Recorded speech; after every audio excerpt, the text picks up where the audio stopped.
Hey, welcome to Rockoli, YouTube's best channel for record collectors. This week, I want to talk about 5 albums that have impacted me in some form or another. Let's jump into it. Get ready for Rockoli, bringing music to you. Rockoli, rock and roll, metal and country too. Get ready for the record of the week. Get ready for Rockoli. So I was inspired by fellow VC member Mazzy. If you're unfamiliar with this channel, he kind of has these infamous whack-a-mole videos where he randomly picks these records and kind of shares the story behind them, why they're in his collection. He recently did a video about albums that have impacted him in his life, and it really inspired me for this video. So let's jump into it. Here we have the first vinyl record I ever bought. It's the album that began my obsession with vinyl. It's Scraps by The Spill Canvas. It's actually the album No Really I'm Fine, but the vinyl version they dubbed Scraps because they included several bonus tracks that you could only get on the vinyl version. And it is why I bought it. I was very obsessed with this band in high school, and I had to have those extra tracks. So I bought the record, dusted off my parents' old record player, and this album is what sparked my interest and eventual obsession with vinyl. You know, my affinity for the record is not as strong. It's definitely not something I listen to very much anymore, but when I do put it on, I have a flood of memories from that time period. Very sentimental to me, and something that I'm really glad got me into this hobby. The next album that's had a huge impact on me is August and Everything After by the Counting Crows. I was studying abroad in South Africa when I met my good friend Scott. He was another exchange student from another university, and he happened to be studying abroad in South Africa at the same time as me. And we really kicked it off, developed a really good friendship, and we're still friends today. He introduced me to this album. When I was studying abroad, the huge difference between the university there and my university in the States was, in the States, all year you had homework assignments, quizzes, tests, and then a final exam, and they all added up to your final grade.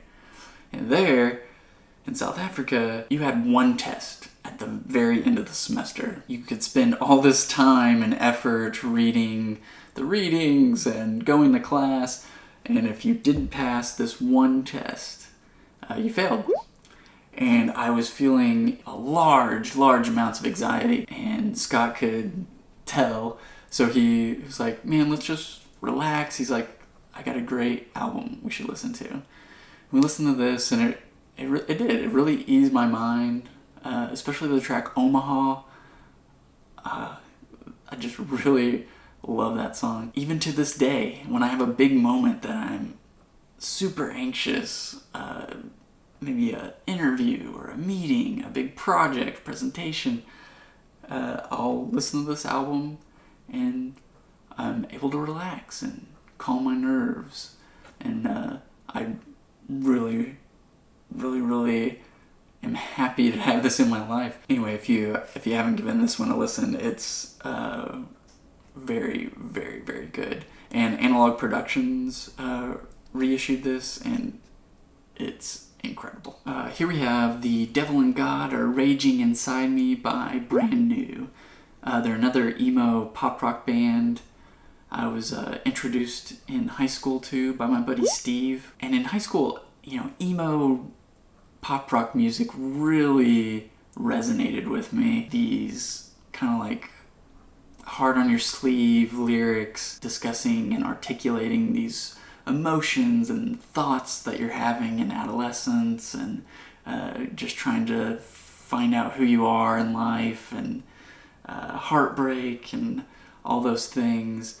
Emo music really connected with me, and especially this album, knowing that it was like, is in my mind, the thoughts he was able to take the emotions I was having and put them into words and put them with a melody. Really grabbed me and made me think about lyrics and what was being said and how they could be interpreted in different ways, and impacted me in that way. I think it's arguably the best aged emo record.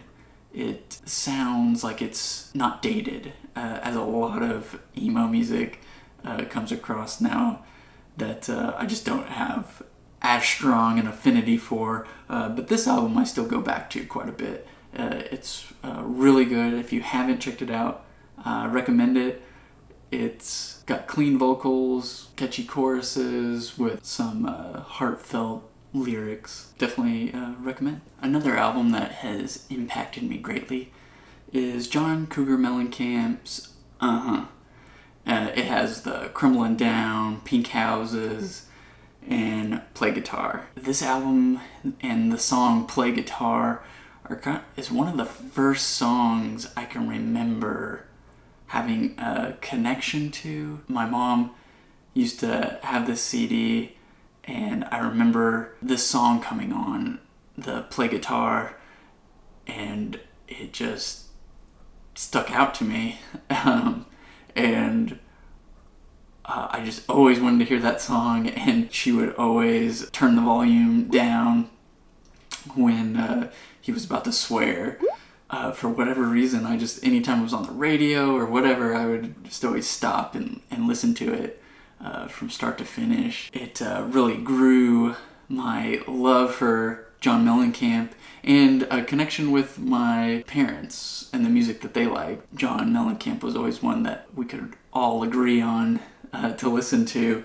And yeah, that Play Guitar, now when I listen to it, the guitar solo is a bit underwhelming for a song about playing guitar. Still love it, love this album, and it's also one that just gets me pumped up, get energized, just a lot of really good energetic songs on this album. I've always had a really positive and great connection with this album. I think the greatest impact it had was that connection with my parents, and that, they didn't have their music and my music. It was just music we could both enjoy. Finally, we have Fall Out Boy's From Under the Cork Tree.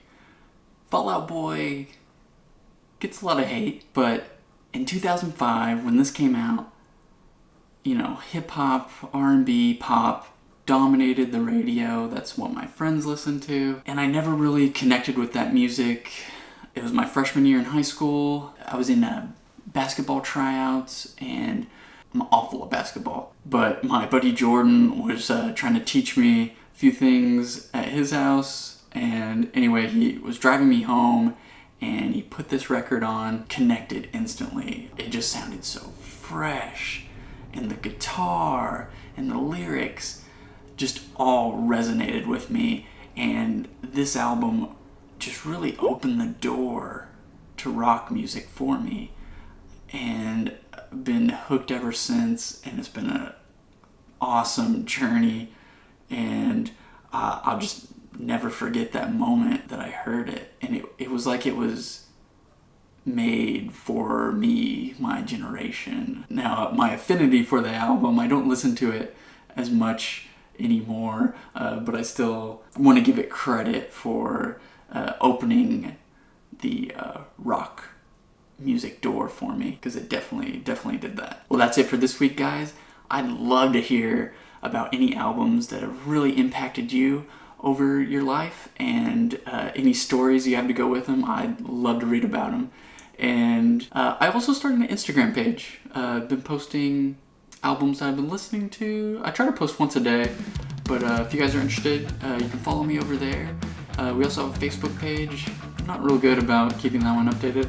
I'm going to try to do better, but you just had a healthy dose of Rockoli. I'll see you next time.